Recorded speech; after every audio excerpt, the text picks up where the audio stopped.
मेरी काशी के मेरे प्यारे भाई और बहनों, आप सबके प्रणाम बा।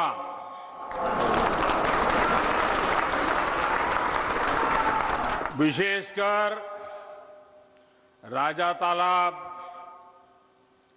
मिर्जा मुराद, कछवा, कपसेठी, रोहनिया, सेवापुरी क्षेत्र के अन्न देवता लोगन के प्रणाम हो।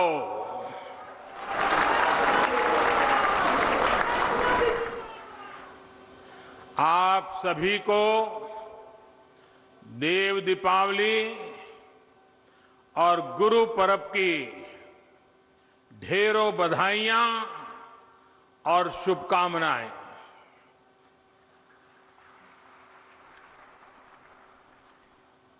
उत्तर प्रदेश के मुख्यमंत्री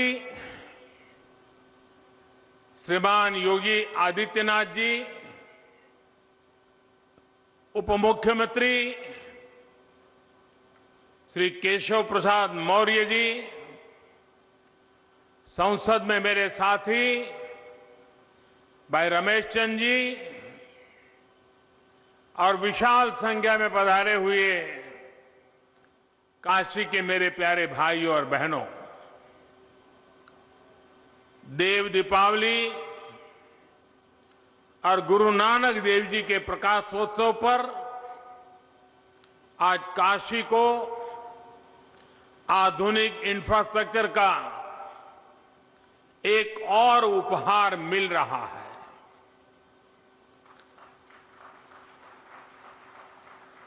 इसका लाभ काशी के साथ ही प्रयागराज के लोगों को भी होगा। आप सभी को बहुत बहुत बधाई। मुझे याद है साल 2013 में मेरी पहली जनसभा इसी मैदान पर हुई थी।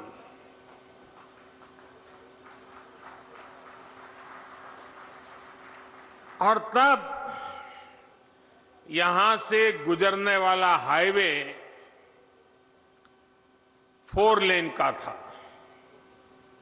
आज बाबा विश्वनाथ के आशीर्वाद से ये हाईवे 6 लेन का हो चुका है।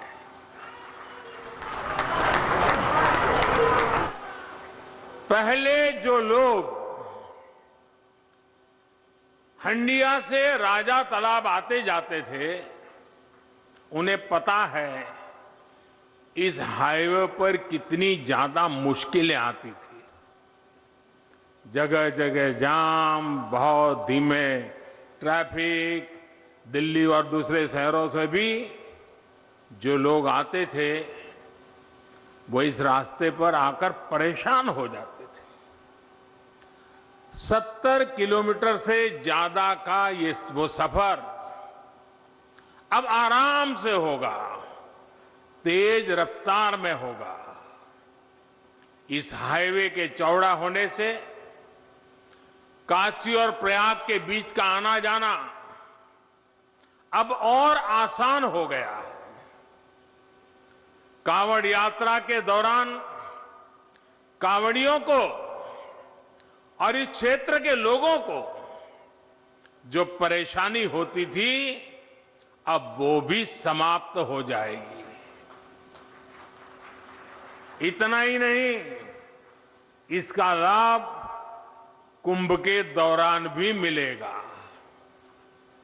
भाई और बहनों, आस्था से जुड़ी जगह हो या फिर किसी विशेष काम की, लोग कहीं भी आने जाने से पहले ये जरूर देखते हैं कि वहां आना जाना कितना आसान है। इस प्रकार की सुविधाएं देशी विदेशी हर तरह के टूरिस्टों और श्रद्धालुओं को भी प्रोत्साहित करती है। बीते वर्षों में काशी के सुंदरीकरण के साथ साथ यहां की कनेक्टिविटी पर जो काम हुआ है, उसका लाभ अब सब दूर दिखाई दे रहा है। नई हाईवे बनाना हो, पुल फ्लाईओवर बनाना हो, ट्रैफिक जाम कम करने के लिए रास्तों को चौड़ा करना हो, जितना काम बनारस और आसपास के इलाके में अभी हो रहा है, उतना आजादी के बाद कभी नहीं हुआ। बनारस का सेवक होने के नाते मेरा प्रयास यही है कि बनारस के लोगों की दिक्कतें कम हो, उनका जीवन और आसान बने। पिछले 6 वर्षों में बनारस में हजारों करोड़ रुपए के प्रोजेक्ट्स तेजी से पूरे किए गए हैं और बहुत सारी परियोजनाओं पर काम चल रहा है। एयरपोर्ट से शहर को जोड़ने वाली सड़क आज बनारस में विकास कार्यों की पहचान बन गई है। रेलवे स्टेशन की कनेक्टिविटी भी बेहतर हुई है। यहां से कुछ दूरी पर ही रिंग रोड फेज 2 का भी कार्य तेजी से चल रहा है। इसके पूरा होने से सुल्तानपुर, आजमगढ़ और गाजीपुर से आने जाने वाले भारी व्हीकल्स शहर में एंट्री लिए बिना सीधे इस नए 6 लेन हाईवे से निकल सकेंगे। वहीं जिन दूसरे हाईवे पर निर्माण कार्य चल रहा है, वो भी जल्द ही पूरा करने का प्रयास किया जा रहा है। इन हाईवे के बनने से वाराणसी, लखनऊ, आजमगढ़ और गोरखपुर की यात्रा और आसान हो जाएगी। भाइयों और बहनों, अच्छी सड़कें, अच्छे रेल मार्ग, अच्छी और सस्ती हवाई सुविधाएं, ये समाज के हर वर्ग को सुविधा देती है। विशेष तौर पर गरीब को, छोटे उद्यमियों को, मध्यम वर्ग को इसका सबसे ज्यादा लाभ मिलता है।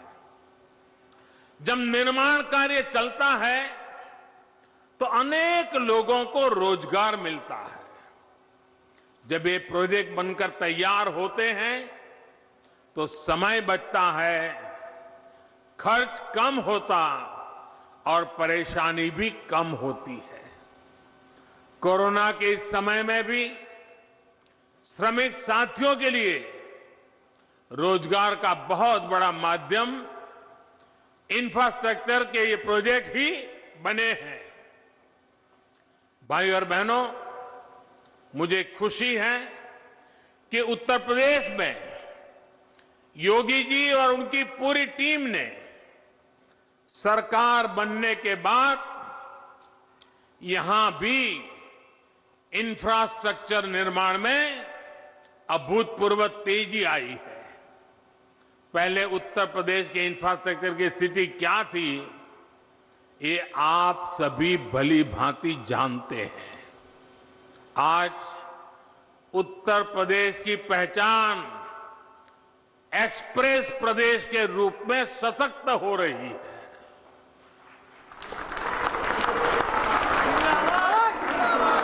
यूपी में कनेक्टिविटी के हजारों करोड़ के 5 मेगा प्रोजेक्ट्स पर एक साथ काम चल रहा है। आज पूर्वांचल हो, बुंदेलखंड हो, पश्चिमी उत्तर प्रदेश हो, हर कोने को एक्सप्रेस वे से जोड़ा जा रहा है। देश के 2 बड़े और आधुनिक डिफेंस कॉरिडोर में से एक हमारे उत्तर प्रदेश में ही बन रहा है। भाइयों बहनों, रोड ही नहीं बल्कि एयर कनेक्टिविटी को भी सुधारा जा रहा है। 3-4 साल पहले यूपी में सिर्फ 2 बड़े एयरपोर्ट ही प्रभावी रूप से काम कर रहे थे। आज करीब 1 दर्जन एयरपोर्ट यूपी में सेवा के लिए तैयार हो रहे हैं। यहां वाराणसी के एयरपोर्ट के विस्तारीकरण का काम चल रहा है। प्रयागराज में एयरपोर्ट टर्मिनल जितनी तेजी से बना, उसने एक नया रिकॉर्ड ही बना दिया था। इसके अलावा कुशीनगर के एयरपोर्ट को भी इंटरनेशनल एयरपोर्ट के रूप में विकसित किया जा रहा है। नोएडा के जेवर में इंटरनेशनल ग्रीनफील्ड एयरपोर्ट पर भी तेजी से काम चल रहा है। साथियों, जब किसी क्षेत्र में आधुनिक कनेक्टिविटी का विस्तार होता है तो इसका बहुत बड़ा लाभ हमारे किसानों को भी होता है, खेती को होता है। बीते वर्षों में निरंतर ये प्रयास हुआ है कि गांवों में आधुनिक सड़कों के साथ साथ भंडारण की, कोल्ड स्टोरेज की आधुनिक व्यवस्थाएं खड़ी की जाए। हाल में इसके लिए 1 लाख करोड़ रुपए का स्पेशल फंड भी किसानों के लिए बनाया गया है। इसी साल देश के इतिहास में पहली बार चलते फिरते कोल्ड स्टोरेज यानी किसान रेल शुरू की गई है। इन प्रयासों से किसानों को नए बाजार मिल रहे हैं, बड़े शहरों तक उनकी पहुंच और बढ़ रही है और इसका सीधा प्रभाव ये पड़ रहा है, यानी कि उनकी आय पर भी इसका प्रभाव पड़ रहा है।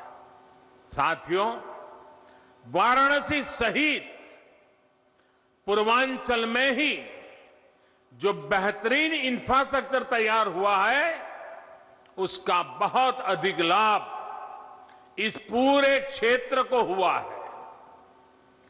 वाराणसी में पेरिसेबल कार्गो सेंटर बनने के कारण अब यहां के किसानों को अब फल और सब्जियों को स्टोर करके रखने और उन्हें आसानी से बेचने की बहुत बड़ी सुविधा मिली है।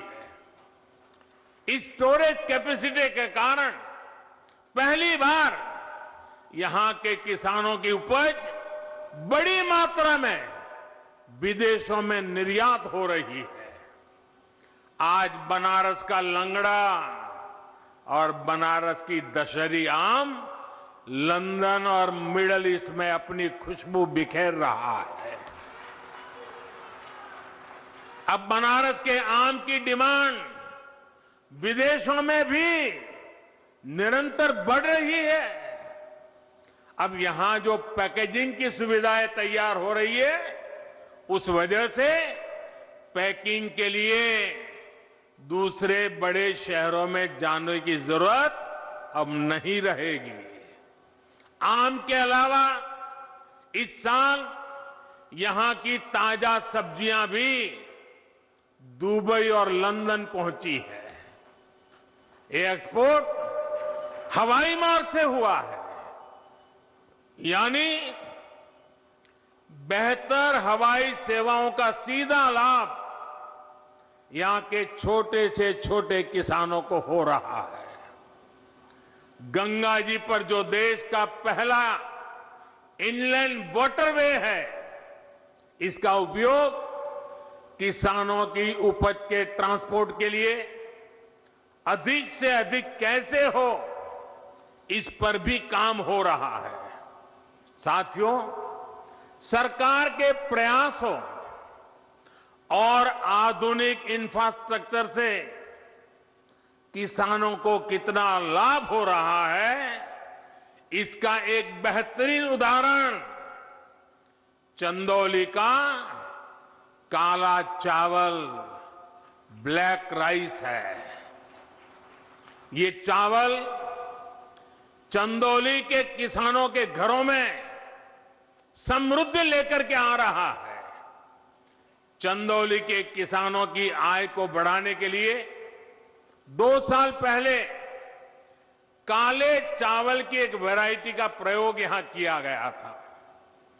पिछले साल खरीफ के सीजन में करीब 400 किसानों को ये चावल उगाने के लिए दिया गया। इन किसानों की एक समिति बनाई गई, इसके लिए मार्केट तलाश किया गया। सामान्य चावल जहां 35-40 रुपए किलो के हिसाब से बिकता है, वहीं यहां बेहतरीन काला चावल 300 रुपये तक बिक रहा है। बड़ी बात यह भी है कि ब्लैक राइस को विदेशी बाजार भी मिल गया है। पहली बार ऑस्ट्रेलिया को यह चावल निर्यात हुआ है, वो भी करीब 850 रुपये किलो के हिसाब से। यानी जहां धान का एमएसपी 1800 रुपये है, वहीं काला चावल 8,500 रुपये प्रति क्विंटल बिका है। मुझे बताया गया है कि इस कामयाबी को देखते हुए इस बार के सीजन में लगभग 1000 किसान परिवार काले चावल की खेती कर रहे हैं। भाइयों और बहनों, किसान को आधुनिक सुविधाएं देना, छोटे किसानों को संगठित करके उनको बड़ी ताकत बनाना, किसानों की आय बढ़ाने के प्रयास निरंतर जारी है। बीते सालों में फसल बीमा हो या सिंचाई, बीज हो या बाजार, हर स्तर पर काम किया गया है। प्रधानमंत्री फसल बीमा योजना से देश के लगभग 4 करोड़ किसान परिवारों की मदद हुई है। प्रधानमंत्री कृषि सिंचाई योजना से लगभग 87 लाख हेक्टेयर जमीन माइक्रो इरिगेशन के दायरे में आ चुकी है। लगभग 77,000 करोड़ रुपए के इरिगेशन प्रोजेक्ट पर तेजी से काम चल रहा है। लेकिन साथियों, सफल प्रकल्प ही काफी नहीं होते।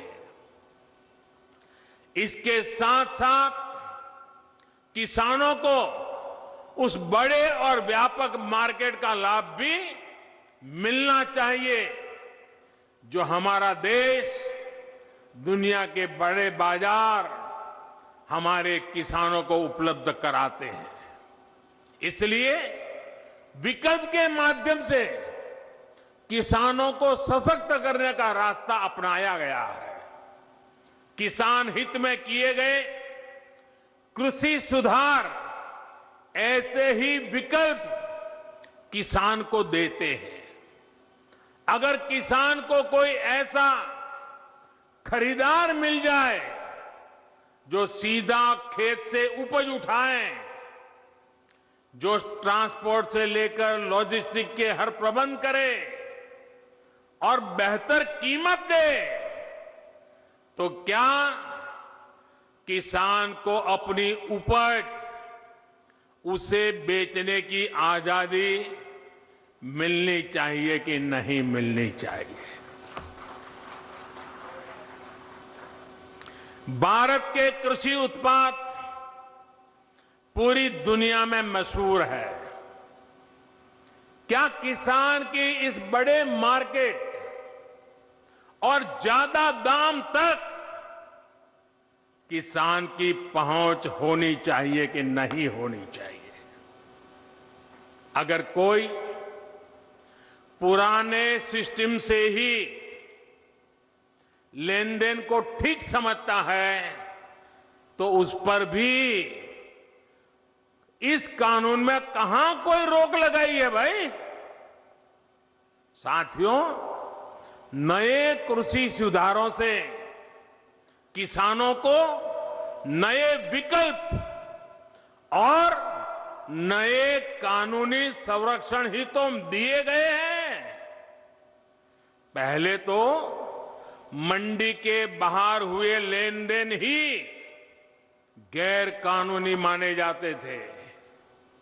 ऐसे में छोटे किसानों के साथ अक्सर धोखा होता था, विवाद होते थे, क्योंकि छोटा किसान तो मंडी पहुंच ही नहीं पाता था। अब ऐसा नहीं है। अब छोटे से छोटा किसान भी मंडी से बाहर हुए हर सौदे को लेकर कानूनी कार्यवाही कर सकता है। यानी किसान को अब नए विकल्प भी मिले हैं और छल से, धोखे से उसे बचाने के लिए कानूनी संरक्षण भी मिला है। किसानों को प्रकल्प के साथ ही नए विकल्प देने से ही हमारे कृषि क्षेत्र का कायाकल्प हो सकता है।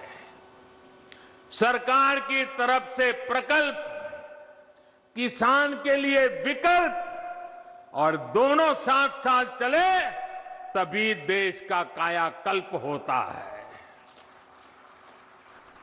साथियों, सरकारें नीतियां बनाती हैं, कानून कायदे बनाते हैं। नीतियां और कानूनों को समर्थन भी मिलता है तो कुछ सवाल भी स्वाभाविक ही है। ये लोकतंत्र का हिस्सा है और भारत में ये जीवंत परंपरा रही है। लेकिन पिछले कुछ समय से एक अलग ही ट्रेंड देश में देखने को मिल रहा है। काशी के आप सभी जागरूक साथियों ने भी ये जरूर अनुभव किया होगा। पहले होता यह था कि सरकार का कोई फैसला अगर किसी को पसंद नहीं आता था तो उसका विरोध होता था। लेकिन बीते कुछ समय से हम एक नया ट्रेंड देख रहे हैं। हम अब देख रहे हैं कि अब विरोध का आधार फैसला नहीं बल्कि भ्रम फैलाकर, आशंकाएं फैलाकर फिर तो भविष्य में ऐसा होगा, फिर तो भविष्य में ऐसा होगा, अब तो ये होने वाला है, उसको आधार बनाया जा रहा है। अपप्रचार किया जाता है कि भाई फैसला तो ठीक है लेकिन पता नहीं इससे आगे चलकर क्या क्या होगा, और फिर कहते हैं ऐसा होगा जो अभी हुआ ही नहीं है, जो कभी होगा ही नहीं, उसको लेकर समाज में भ्रम फैलाया जाता है। ऐतिहासिक कृषि सुधारों के मामले में भी जानबूझकर यही खेल खेला जा रहा है। हमें याद रखना है, ये वही लोग हैं जिन्होंने दशकों तक किसानों के साथ लगातार छल किया है। अब जैसे एमएसपी तो घोषित होता था, लेकिन एमएसपी पर खरीद बहुत कम की जाती थी। घोषणाएं होती थी, खरीद नहीं होती थी। सालों तक एमएसपी को लेकर छल किया गया। किसानों के नाम पर बड़े बड़े कर्ज माफी के पैकेज घोषित किए जाते थे, लेकिन छोटे और सीमांत किसानों तक ये पहुंचते ही नहीं थे। यानी कर्ज माफी को लेकर भी छल किया गया।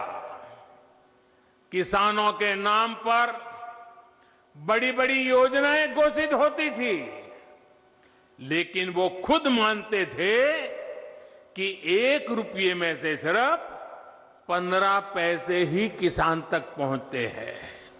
यानी योजनाओं के नाम पर छल, किसानों के नाम पर खाद पर बहुत बड़ी सब्सिडी दी गई, लेकिन ये फर्टिलाइजर खेत से ज्यादा काला बाजारियों के पास पहुंच जाता था।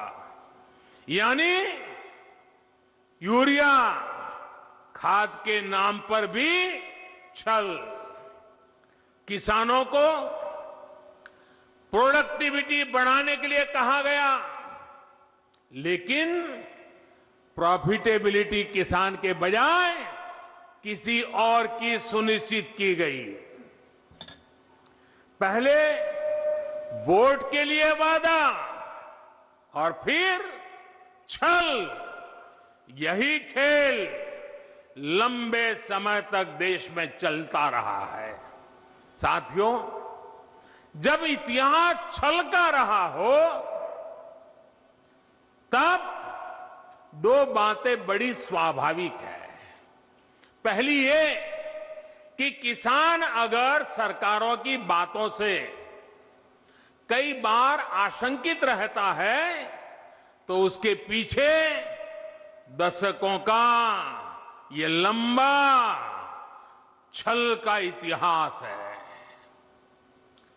और दूसरी ये कि जिन्होंने वादे तोड़े, छल किया, उनके लिए ये झूठ फैलाना एक प्रकार से आदत बन गई है, मजबूरी बन चुका है। जो पहले होता था वैसा ही अब भी होने वाला है, क्योंकि उन्होंने ऐसा ही किया था।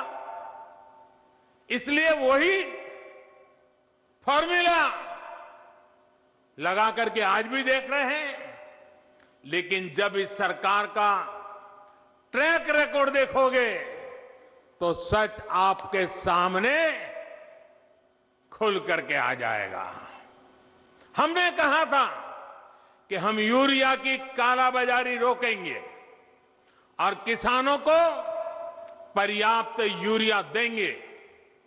बीते 6 साल में यूरिया की कमी नहीं होने दी। पहले तो यूरिया ब्लैक में लेना पड़ता है। यूरिया के लिए रात रात लाइन में ला करके रात को बाहर ठंड में सोना पड़ता था, और कई बार यूरिया लेने वाले किसानों पर लाठीचार्ज की घटनाएं होती थी। आज ये सब बंद हो गया।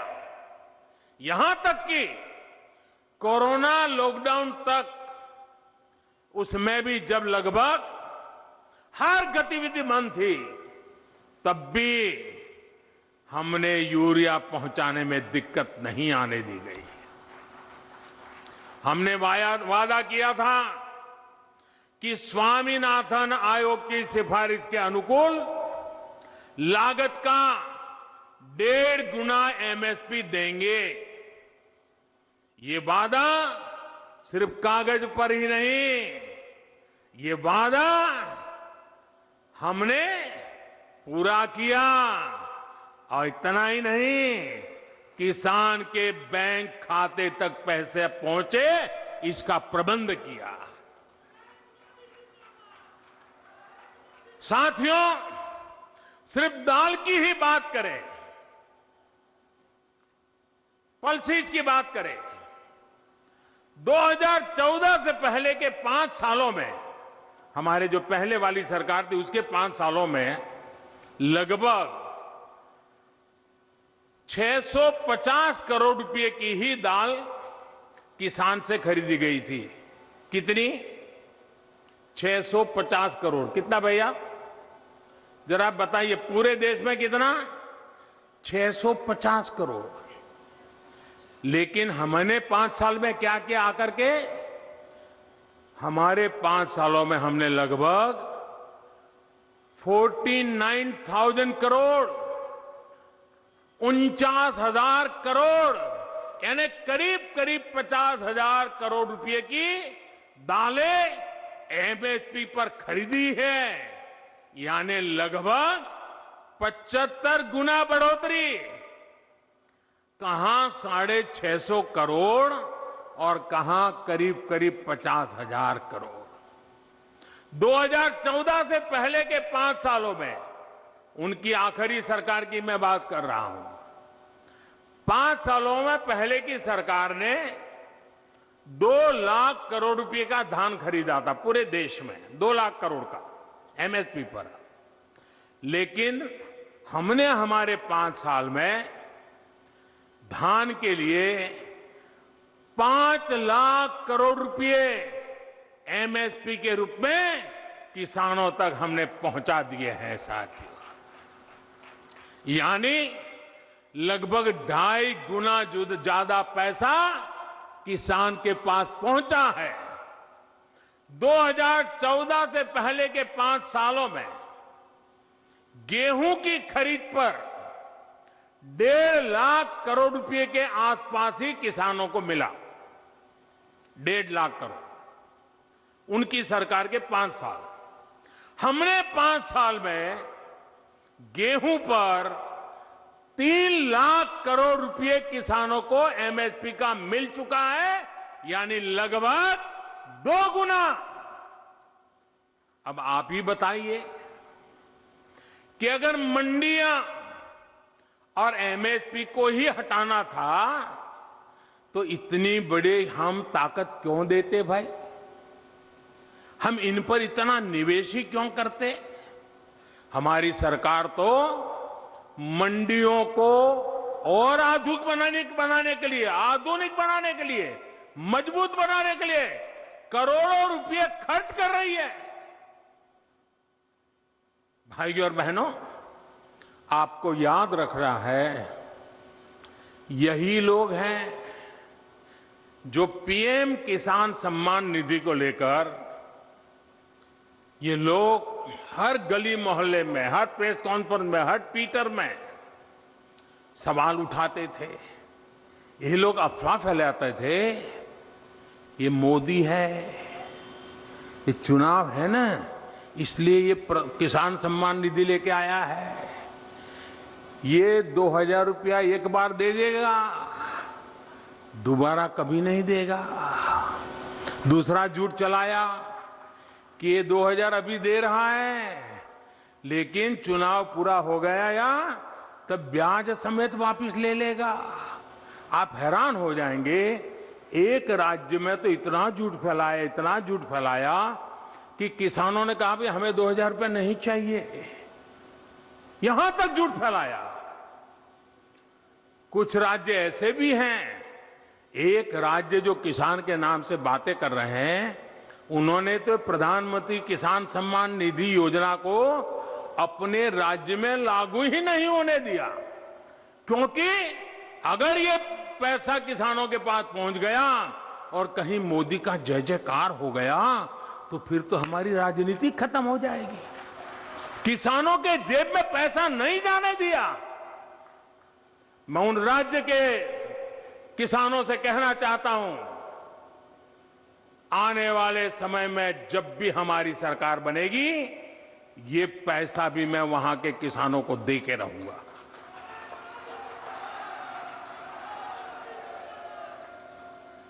साथियों, देश के 10 करोड़ से ज्यादा किसान परिवारों के बैंक खाते में सीधी मदद दी जा रही है और ये प्रधानमंत्री किसान सम्मान निधि के द्वारा लगातार चल रहा है।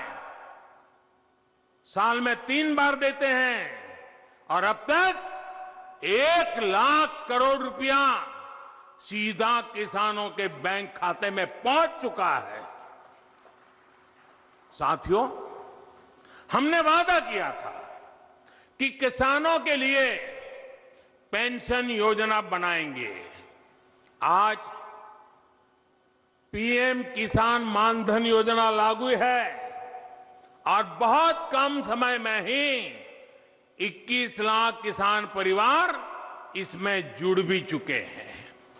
भाइयों और बहनों, वादों को जमीन पर उतारने के इसी ट्रैक रिकॉर्ड के बल पर किसानों के हित में नए कृषि सुधार कानून लाए गए हैं। किसानों को न्याय दिलाने में ये कितने काम आ रहे हैं, ये आए दिन हम जरूर देखेंगे, अनुभव करेंगे और मुझे विश्वास है मीडिया में भी इसकी सकारात्मक चर्चाएं होगी और हमें देखने भी मिलेगा, पढ़ने को भी मिलेगा। मुझे एहसास है कि दशकों का छलावा किसानों को आशंकित करता है। किसानों का दोष नहीं है, लेकिन मैं देशवासियों को कहना चाहता हूं, मैं मेरे किसान भाई बहनों को कहना चाहता हूं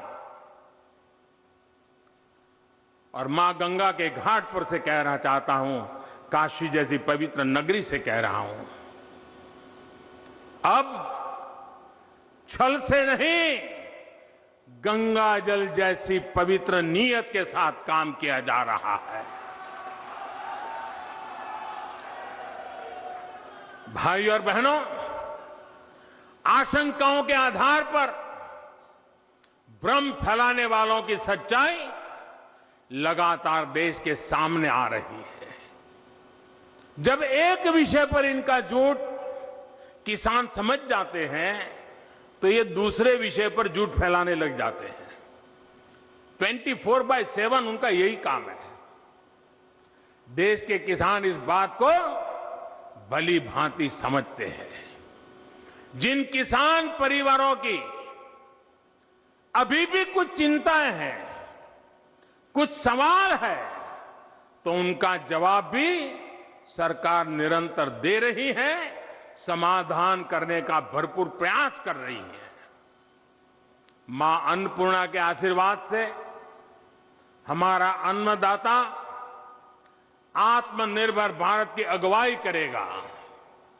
मुझे विश्वास है आज जिन किसानों को कृषि सुधारों पर कुछ शंकाएं हैं, वो भी भविष्य में इन कृषि सुधारों का लाभ उठाकर अपनी आय बढ़ाएंगे, ये मेरा पक्का विश्वास है। अंत में फिर एक बार आप सभी को इस आधुनिक हाईवे के लिए मैं बहुत बहुत बधाई देता हूं। काशी का रूप और स्वरूप यूं ही भव्य बनता रहे, इसके लिए हमारे प्रयास निरंतर चलते रहेंगे। अभी मेरे बनारस में और भी कार्यक्रम हैं, यहां भी कई विषयों पर विस्तार से बात करूंगा। कोरोना के कारण इस बार मुझे आने में थोड़ा विलंब हुआ, लेकिन आज आपके दर्शन हो गए, मुझे नई ऊर्जा मिल गई, आपके आशीर्वाद मिल गए, काम करने की नई ताकत मिल गई।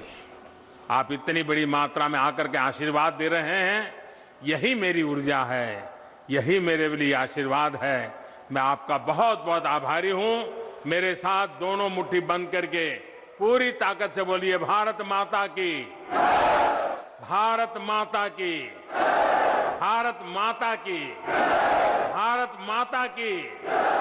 बहुत बहुत धन्यवाद।